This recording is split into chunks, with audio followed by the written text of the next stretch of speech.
el texto que hemos orado juntos, arranca realmente con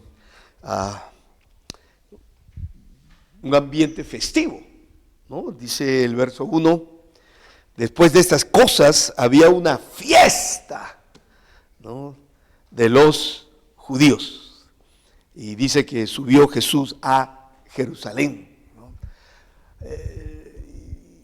Y claro, cuando uno se trata de imaginar este momento, y a los peregrinos yendo, ¿no es cierto?, hacia el templo de Jerusalén, y uno se los imagina a ellos, pues, como normalmente ocurría, cantando, danzando, ¿no?, comiendo, bebiendo. Pues Jesús unió a ellos en esta gran fiesta, ¿no? Y no me sorprendería también ver a Jesús participando, ¿no?, en los cantos, en los bailes, en las comidas, en las bebidas, en todo lo que la fiesta celebraba. Así que qué lindo es que este texto arranca mostrándonos a Jesús como el Señor de la fiesta y la alegría, ¿no? Y miren que es fiesta y alegría en un contexto donde realmente no debería haber fiesta ni alegría, porque este pueblo que canta es un pueblo que vive, ¿no?, las atrocidades de la opresión romana. Y tal vez en medio de esa impotencia, ¿no?, lo único que finalmente el pueblo de Israel siente que no le pueden robar es la fiesta, es la alegría, ¿no? Y será que de ahí, pues, de alguna u otra manera, ¿no?, nosotros como iglesia, como pueblo de Dios, somos herederos de esto, ¿no? Interesante cuando uno ve a la iglesia, ¿no? La iglesia canta y celebra y hace fiesta, mira, con gobiernos de derecha, con gobiernos de izquierda, nadie nos roba la alegría, ¿no?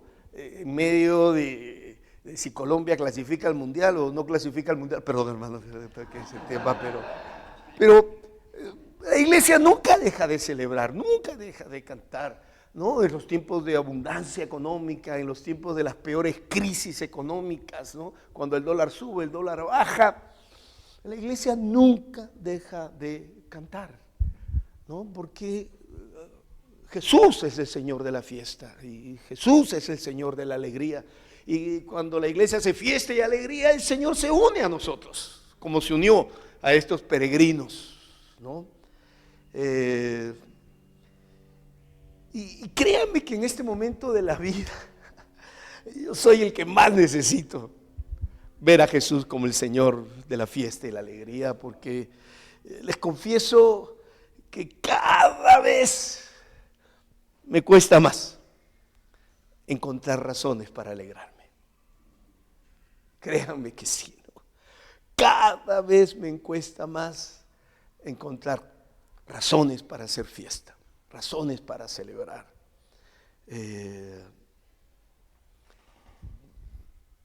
Hoy, por ejemplo, vivo una lucha titánica realmente para no ser dominado por la nostalgia, ¿no? Nadie me dijo que iba a llegar a esta etapa de la vida con tanta nostalgia, ¿no? Y el sentimiento de nostalgia no lo experimento en diferentes niveles, ¿no? Hace un año mis dos hijos dejaron la casa, ¿no?, y se independizaron, y realmente eso fue un golpe brutal, ¿no?, brutal. Y la nostalgia básicamente se manifiesta en sentir que lo mejor de la vida ya pasó. Sentir que lo mejor de mi vida fue cuando tenía a mis hijos en casa, cuando eran niños, cuando eran jóvenes y estaban en casa, ¿no? Eso fue lo mejor, ya no puede haber nada mejor que eso. Y esa nostalgia que te ancla al pasado, ¿no? Y en ese sentido, pues, y otra realidad de este momento de la vida y que me roba la alegría, y espero que no me la termine de robar del todo, es que cada vez voy sintiendo más cerca la muerte. Cada vez voy sintiendo más cerca la muerte, ¿no? Casi no hay día en que no piense en ella, literalmente. No hay mañana que me levante diciendo, ¿será este el último? No hay noche en que no me acueste pensando, ¿de qué moriré? ¿No? Y lo que siento frente a esa realidad, ¿saben qué es? Una rabia. Qué terrible rabia que siento de saber que me voy a morir. ¿No? Y es la rabia de decir, Señor, todo lo que he aprendido de ti, todo, ¿no? La experiencia que he acumulado en todos estos años, sintiendo que tal vez ahora sí tengo ya un poquito de autoridad para pararme a predicar. Y cuando llega ese momento, ya es tiempo de partir. Es tiempo de partir, ¿no? Y no siento solo rabia. A veces digo, ¿habrá valido la pena realmente haber amado tanto?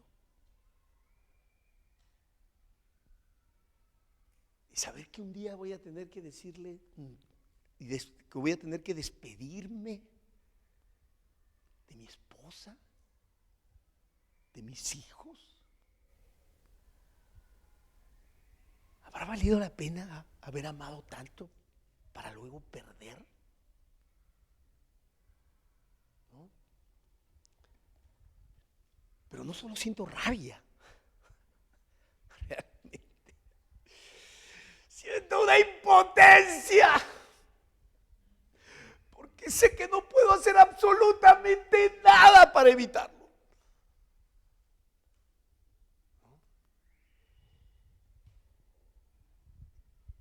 Y cuando leo a Pablo decir que la muerte es ganancia, bueno, eso está demasiado lejos. Eso está demasiado lejos. No veo la muerte como ganancia. No la veo. Yo veo la muerte como pérdida. ¿No? Entonces,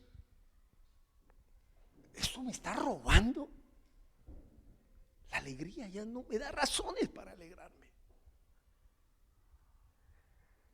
Así que necesito desesperadamente ese Señor de la fiesta y la alegría, ¿no?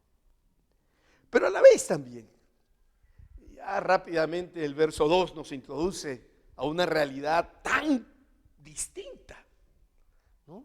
Porque en medio de este pueblo que hace fiesta, que se alegra, que canta, que danza, inmediatamente el siguiente verso nos introduce a los que no cantan, a los que no bailan, a los que no tienen ninguna razón ni para hacer fiesta ni para alegrarse.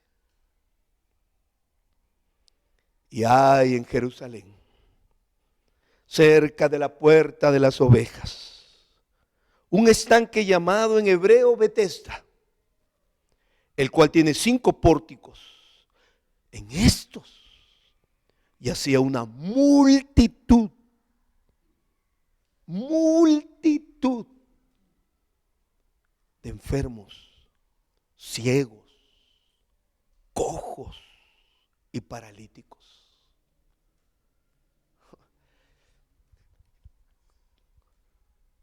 Cómo la vida puede cambiar de un verso a otro.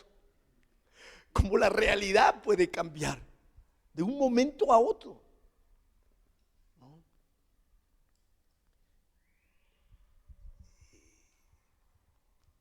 Pero lo impactante de este relato es que este Jesús, que está con los peregrinos, cantando, danzando, haciendo fiesta, lleno de alegría de subir a la casa de Dios.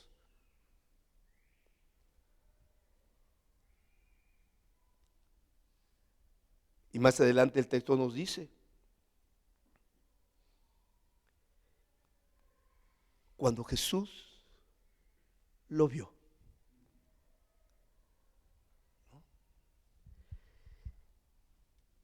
Y entonces me ponía a pensar, ¿qué pasó aquí? ¿Qué pasó con este Señor de la fiesta y la alegría? ¿No?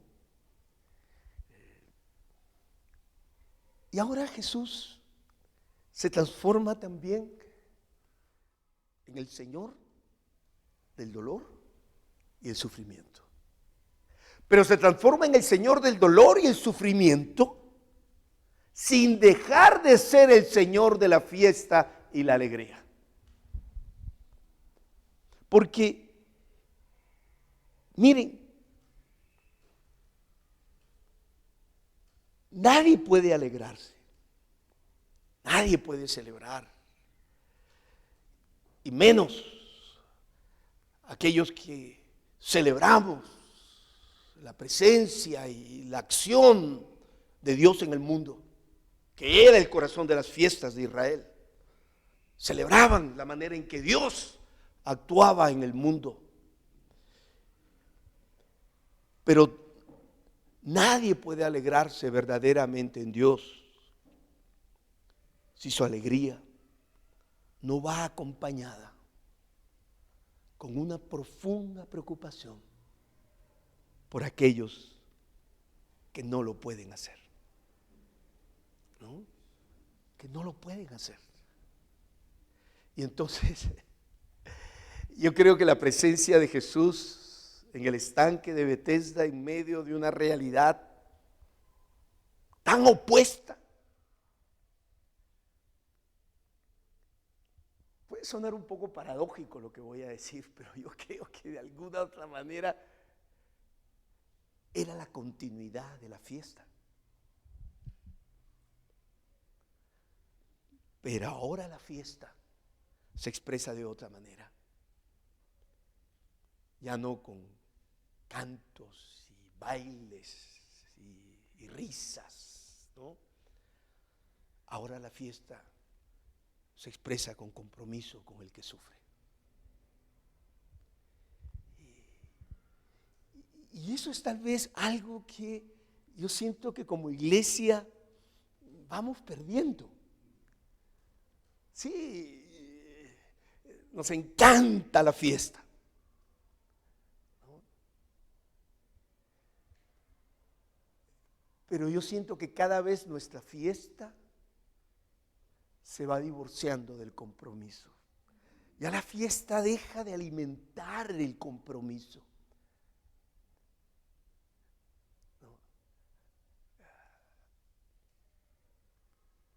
Porque si no es la fiesta la que alimenta nuestro compromiso, entonces lo vamos a hacer desde la amargura, desde la culpa, ¿no?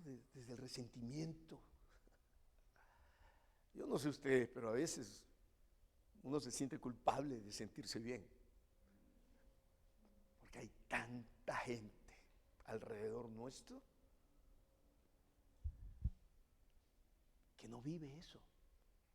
¿Qué derecho tengo yo entonces? ¿No será indiferencia? ¿No será que soy insensible?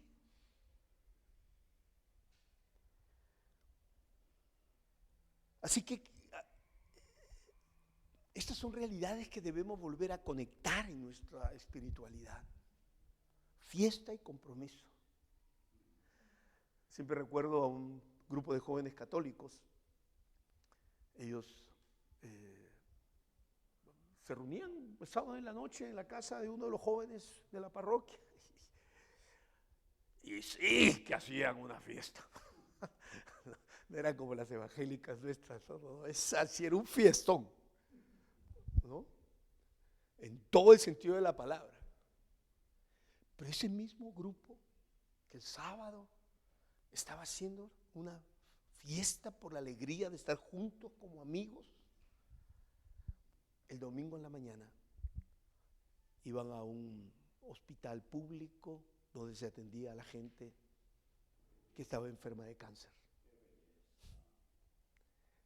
Y ellos sentían que esa fiesta del sábado en la casa continuaba, pero el domingo en el hospital para tratar a la gente con cáncer.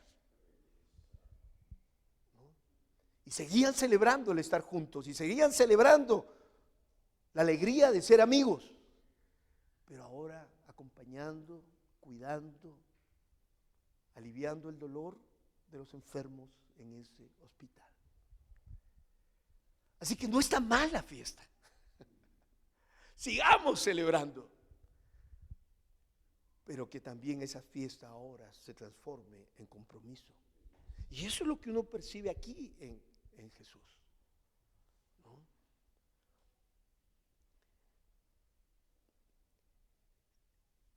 Por supuesto que uno sigue pues leyendo y no vamos a entrar a esto, ¿no? Que nos introduce a este estanque, ¿no? Este estanque. Y este estanque con poderes curativos. Solo quiero decir una cosa rápida sobre este estanque. Este estanque nos recuerda que hay espacios, lugares, donde el dolor se concentra y donde el dolor se multiplica, ¿no? Y definitivamente hay momentos en la historia, hay lugares en el mundo donde el dolor se concentra. Y hoy es imposible, ¿no? Sin pensar mucho, que ese estanque tiene un nombre y se llama Gaza. Gaza es un lugar donde el dolor se concentra, ¿no? Hoy. Pero no tenemos que irnos a lugares tan lejanos. Yo pienso que otro lugar donde el dolor se concentra, ¿no? ¿Sabes cuál es? La iglesia. La iglesia es un lugar donde no solo se concentra, se multiplica. Porque la gente que va a la iglesia normalmente va a la iglesia porque está buscando un lugar donde aliviar su dolor, ¿no? Y aquí pues definitivamente no hay cosa más desafiante para un mentor que mentorear en contextos de dolor, de mentorear en contextos de sufrimiento. No, miren, es la tarea que más agota. Es la tarea que realmente uno se siente tan impotente porque son realidades que sobrepasan nuestra capacidad de dar una respuesta y una solución. No, hermano. Yo solo fui 5 años pastor. O sea, y fueron más que suficientes. No sé ustedes, hermano, el día que a mí me tocaba consejería, pues tenía un día que tenía que ir de 8 de la mañana a 5 de la tarde, y era el día de la consejería, hermano.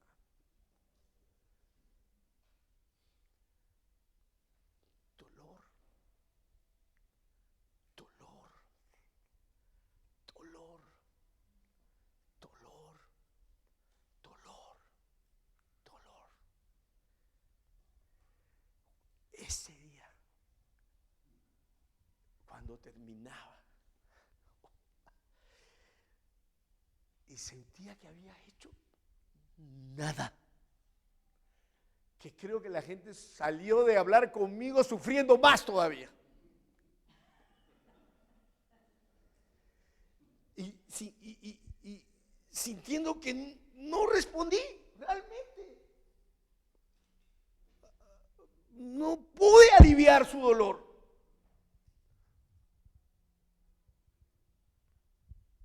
No, no. Salía deprimido. Realmente, yo no sé cómo ustedes, yo aguanté 5 años una vez por semana. Yo no sé cómo ustedes están en esto. 10 años, 15 años, 20 años. No, compártanme el secreto porque no sé cómo lo hacen. La iglesia es un espacio donde el dolor se concentra y el sufrimiento, ¿no? Y claro, ese día mi esposa me decía, ¿qué día es hoy? Jueves. ¡Ah! Es tu día de consejería, ¿no? Mira, cuando llegues a casa no te preocupes si no estamos ni tus hijos ni yo. Tómate tu tiempo, queda ahí, ¿no? Lidia ahí con tus conflictos y todo lo que traes. ¿Está bien? Y ya nosotros regresaremos en la noche. Es cierto, hermano, porque uno lleva todo eso a la casa después. Así que era un día terrorífico el jueves, terrorífico. Y era terrorífico también porque yo sentía que en el fondo de mi corazón lo que la gente estaba esperando no era que le solucionara los problemas, eso era algo que yo me imponía a mí mismo, ¿no? Tal vez la gente solo estaba esperando lo que la Biblia dice que debemos hacer en situaciones así. Llorar con el que llora. Pero ni llorar podía, porque a mí me he educado en una familia machista y a mí me dijeron de chiquito que los hombres no lloran. Y tu hermano quería que sea llorar y no podía. Me castraron lo único que tal vez pudo haber traído un poquito de alivio. Me lo robaron de niño. Con esto que los hombres no lloran, los hombres no lloran. Así que lo único que podía darle a esa persona, tampoco lo tenía. Y entonces, ¿qué hacía? Tratar de darle una respuesta racional, lógica, coherente, bíblica, teológica.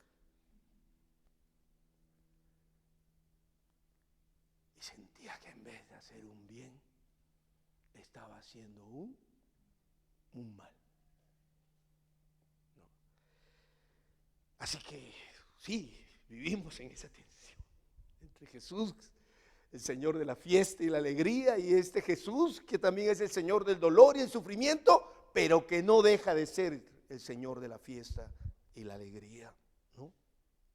Ahora el relato entonces continúa y aparece una pregunta, ¿no? Y aquí pide la primera clase de mentorado, porque dicen que pues, lo primero que se le enseña al mentor es a hacer preguntas. Entonces, a hacer preguntas.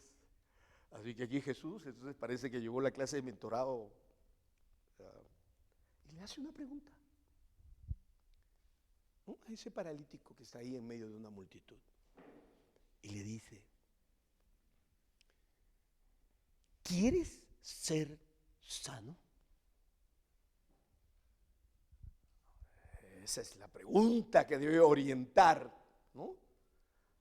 Todo trabajo de acompañamiento, todo trabajo de pastorado, todo trabajo de mentorado. ¿Quieres ser sano?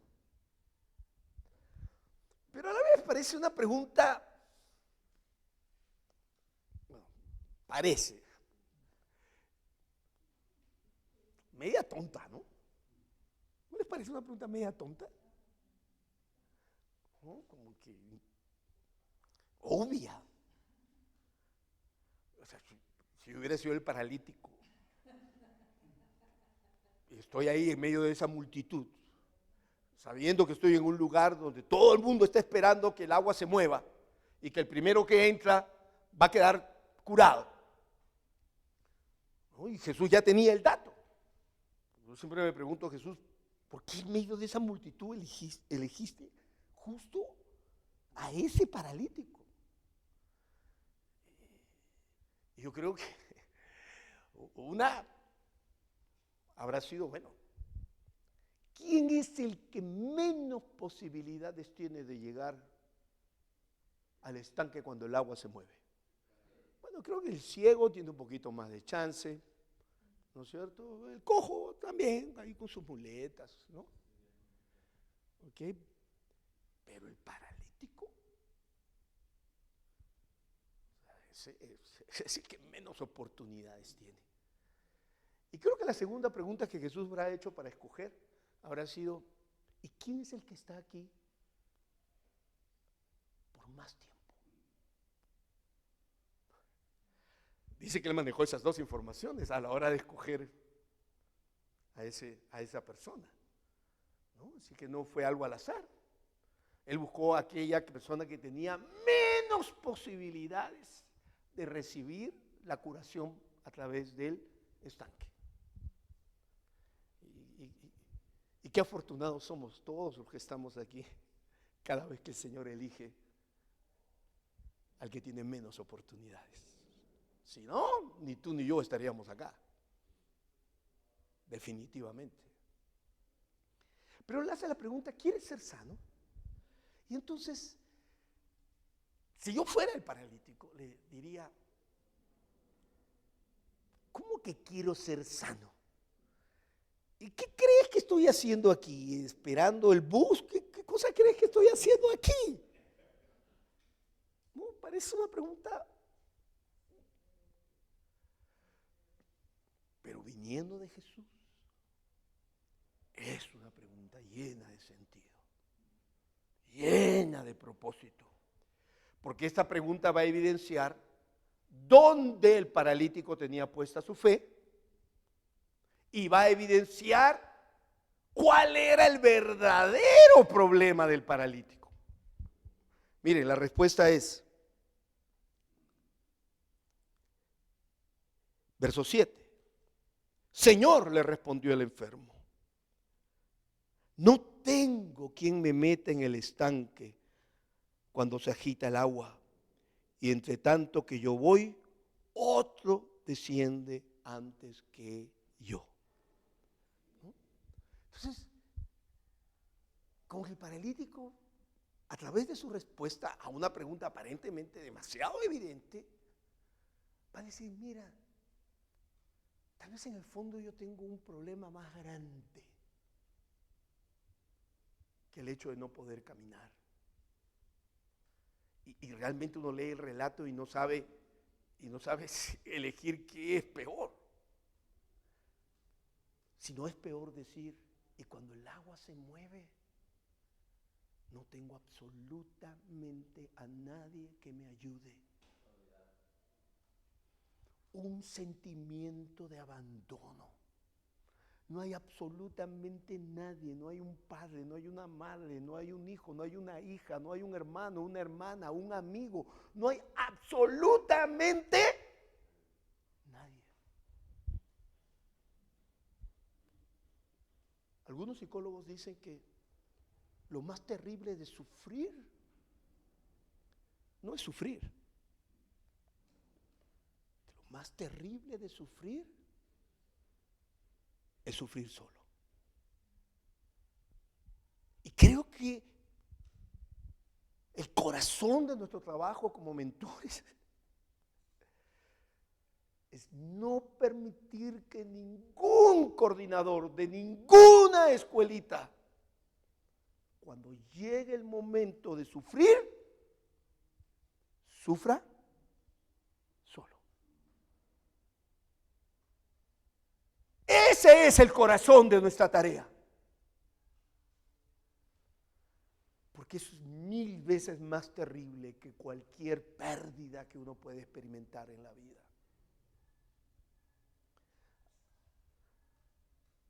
Pero lo segundo que esto muestra entonces es, dice que cuando el agua se mueve, yo no tengo quien me meta al estanque. Entonces, la fe de él estaba puesta en los poderes curativos del estanque.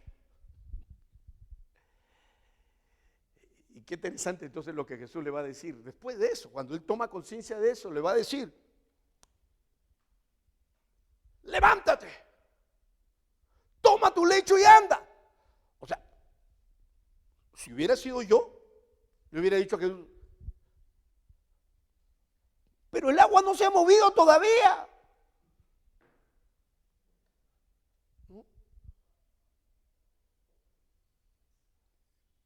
Y Jesús agarra y le dice: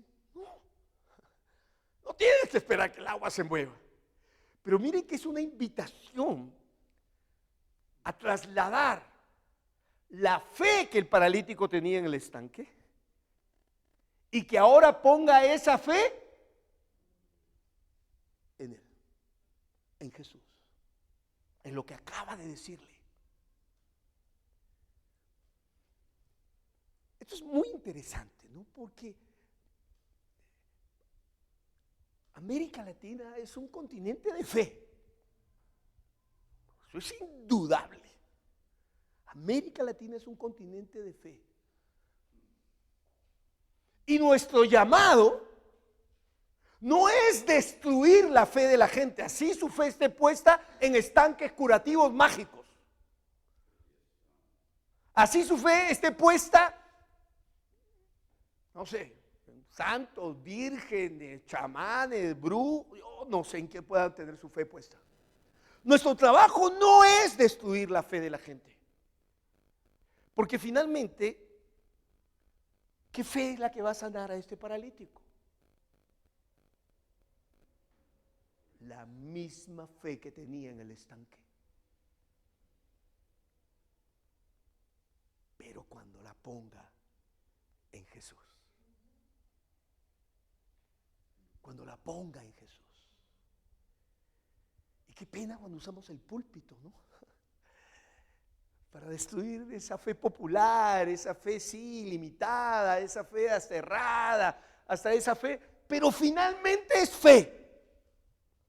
¡Qué fe que este paralítico tenía en el estanque, hermano! ¡Qué fe! Así que este es un tremendo llamado en medio de esta realidad en la que vivimos.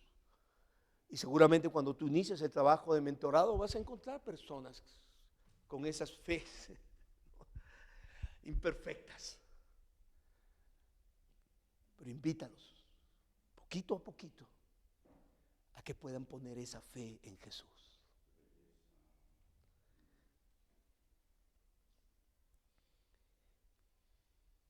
Pero ahora tú me dirás, pero bueno, Alex, si el estanque sana, y no vamos a entrar a discutir el tema del estanque,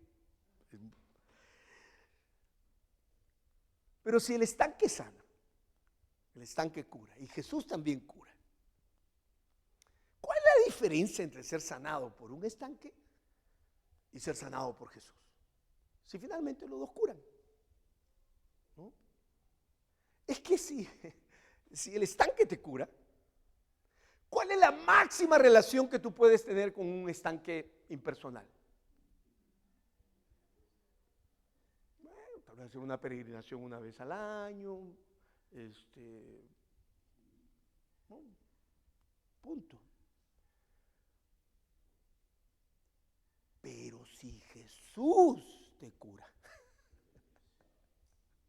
eso es muy diferente, porque esa es una invitación a continuar luego desarrollando una relación personal con Él.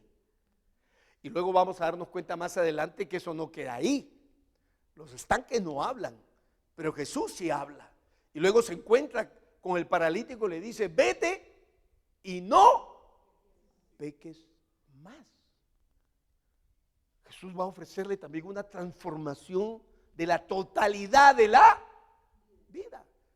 Mira, si este paralítico era un paralítico egoísta y el estanque lo cura, ahora va a ser un caminante egoísta. No hay una transformación total. Eso me hace acordar que, bueno, yo vengo de una iglesia donde los dones de milagros, de sanidades, no es un don que nosotros hemos desarrollado mucho, ¿ya? Y a veces llega alguien enfermo, muy enfermo, y llega básicamente a buscar una curación. Y entonces yo le digo: mire, señor, si usted ha venido a esta iglesia y lo que está buscando es una curación para su cuerpo, mire, quiero serle muy honesto, no sé si ha venido al mejor lugar. Aquí nuestras tasas de curación a través de la oración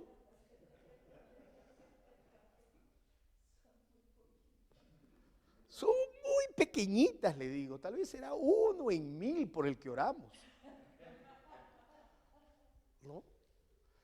Pero yo conozco un pastor que se llama Ariel. Le digo: mire, ahí sus tasas son más altas que las nuestras. Ahí yo creo que si va a esa iglesia, no de mi amigo pentecostal, ellos sí han desarrollado ese don mejor que nosotros. Yo creo que ahí usted va a tener más chances de poder recibir, ¿no? Ahora, pero si usted quiere ir a la segura, yo conozco un chamán allá que creo que sus tasas son más grandes todavía que las de nosotros juntas, ¿no? Así que si usted ha venido básicamente solo a buscar la curación de su cuerpo, no sé si ha venido al mejor lugar. Pero si usted ha venido a buscar la transformación total de su vida,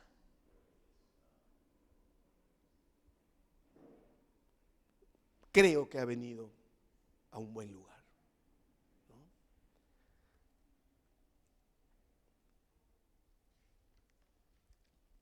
Miren que si yo tuviera que ponerle un título a este sermón, yo lo llamaría así: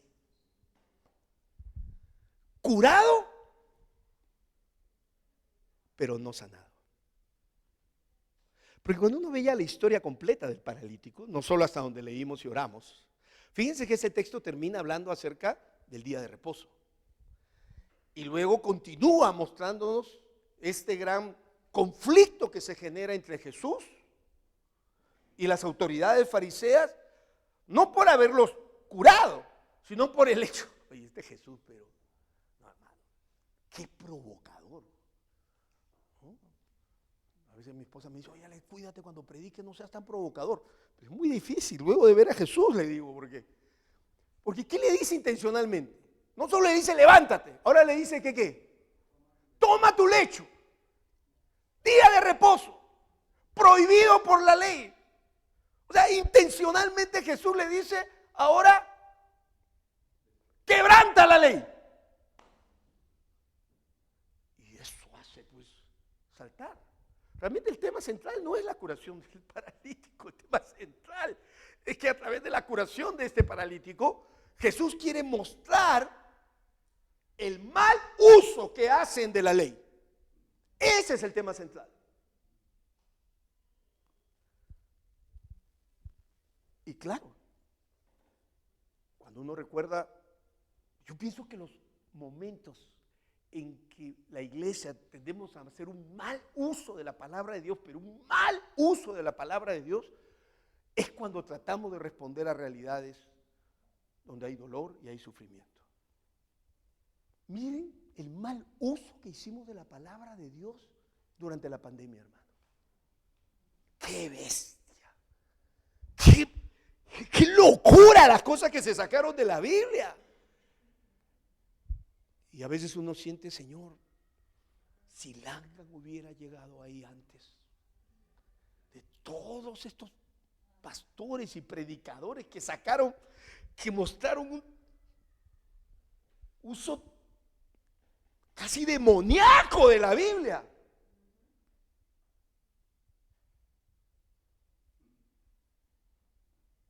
Y sí, cada vez que tratamos de responder a realidades de dolor y sufrimiento, y tratamos de hacerlo desde la Biblia, normalmente la tendemos a usar muy mal. Porque en realidades de dolor y sufrimiento se nos pide ¿qué?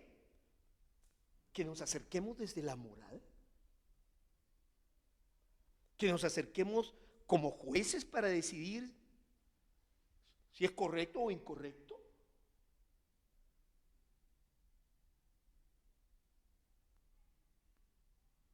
O somos llamados a acercarnos desde la compasión, desde la misericordia. Siempre a veces comparto que el mundo homosexual es una realidad acompañada con mucho dolor y mucho sufrimiento. Pero la manera en que nos hemos acercado a esa realidad de dolor y sufrimiento es ¿desde dónde? Desde la ley. Sí, ya habrá un lugar para acercarnos desde la moral, desde la ley, de que si está bien, si está mal, si es correcto, incorrecto. Ya habrá un momento para eso. Pero hoy se nos pide acercarnos a las realidades de dolor y sufrimiento. ¿Desde dónde? Desde la compasión.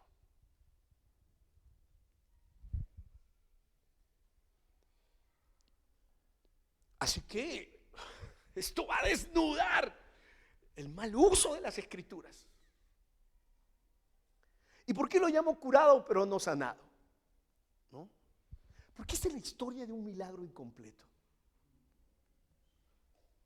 Esta es la historia de un milagro incompleto.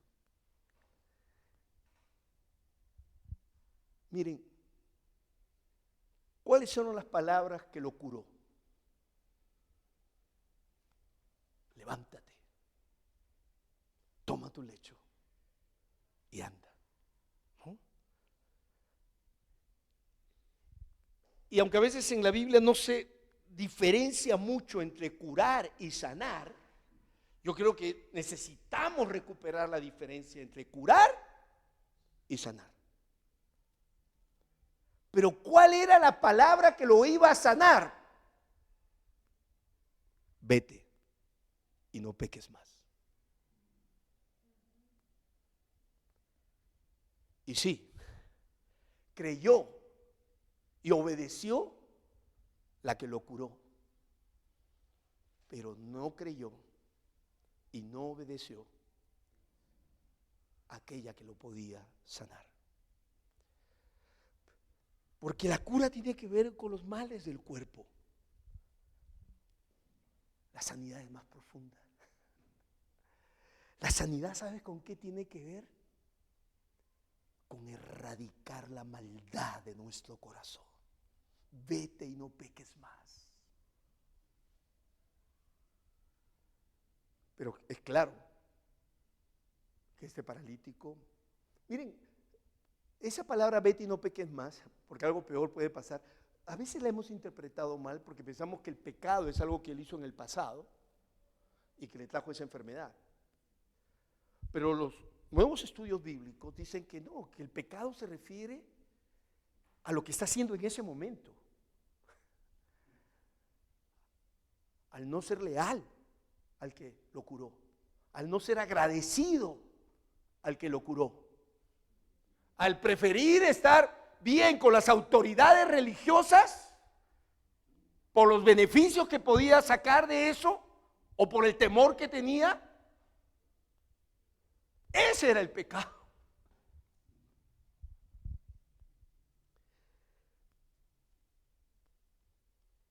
Y entonces, claro, miren, si a mí me preguntaran otra vez, Alex, ¿en qué te has esforzado en cambiar en cuanto a cómo predicabas en el pasado y cómo predicabas en el presente? Yo diría que antes, cuando hablaba de mi pecado, hablaba de mi pecado en pasado. O sea, siempre hablaba de mi pecado, pero ya algo que ya pasó, que ya superé, que ya vencí, que el Señor ya me dio la victoria, que ya superé. Ahora, aunque traiga mucha vergüenza, trato de hablar de mi pecado en presente.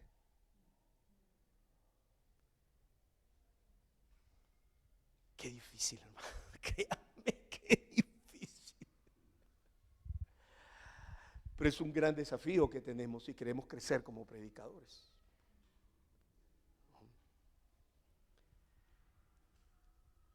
Y vivimos en un mundo, y aún más, una iglesia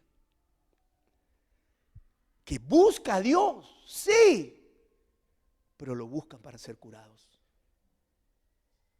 pero no lo buscan para ser sanados. Y a veces siento que nos hemos un poco acomodado al mundo, porque miren que el don, aún de hacer milagros en esta área, es un don de sanidad. Y lo hemos reducido a un don de curación. Es un don de sanidad, no solamente un don de curación.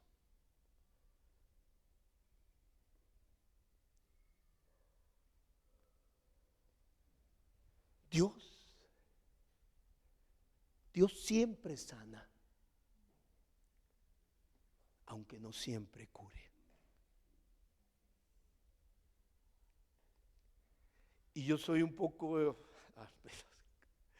poquito el ejemplo contrario, ¿no? Al paralítico, porque yo diría que soy alguien a quien Dios no curó. Sí, solo tengo que caminar para que recuerden que soy alguien a quien Dios no curó. ¿Y cómo se lo pedí, hermanos? ¿Cómo se lo pedí? ¿Cómo se lo pedí? ¿No? Aún recuerdo estar con Elki cuando éramos mi esposa, cuando éramos novios, y fuimos a una campaña evangelística y bueno, el predicador también tenía el don. Ahora hay diferencia entre el don de curar y el don de sanar. A veces tenía el don de curar. Y él que estaba ahí me decía, pasa. Y yo había algo dentro de mí. Decía, pero amor, decía,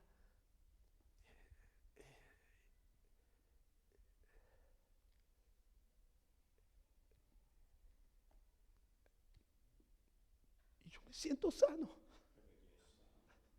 ¿Cómo voy a pasar? Yo me siento sano.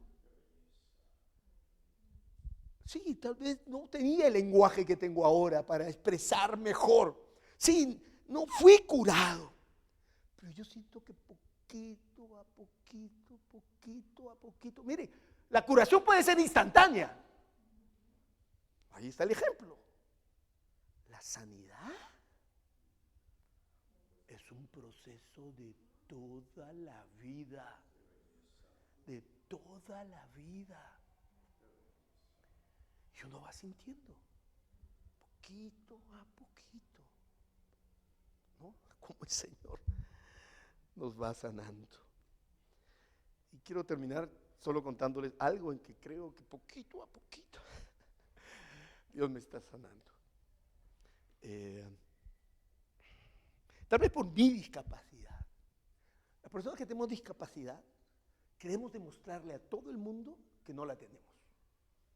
Esa es típica de la persona con discapacidad.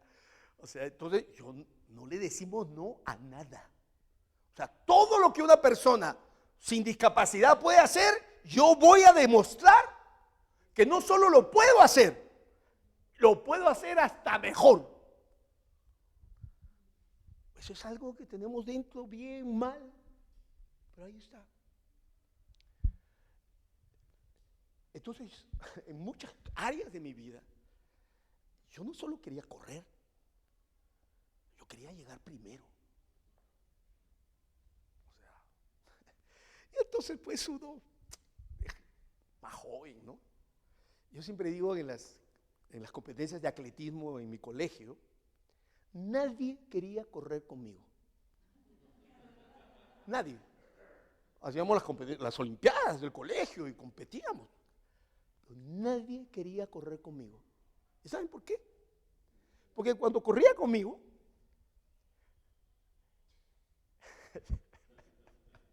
iba a perder. ¿Por qué? Sí, yo nunca le decía no a nada. Pero sí, cuando corríamos los 100 metros planos, aunque yo no le decía no, y corría, pero llegaba último. Último, el más gordito del salón, llegaba antes que yo. Pero ¿por qué no querían correr conmigo?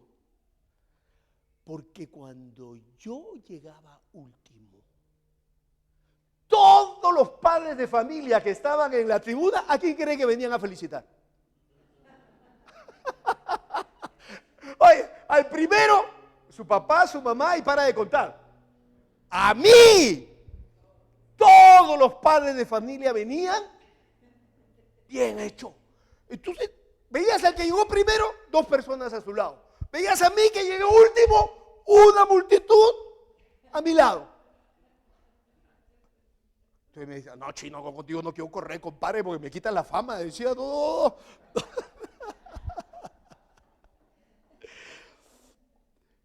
Así que recién he recordado esto de mi infancia, ¿saben? Para decirles esto. Durante muchos años yo no solo quería predicar, yo no solo quería vivir una vida agradable a Dios, quería ser el mejor, quería llegar primero.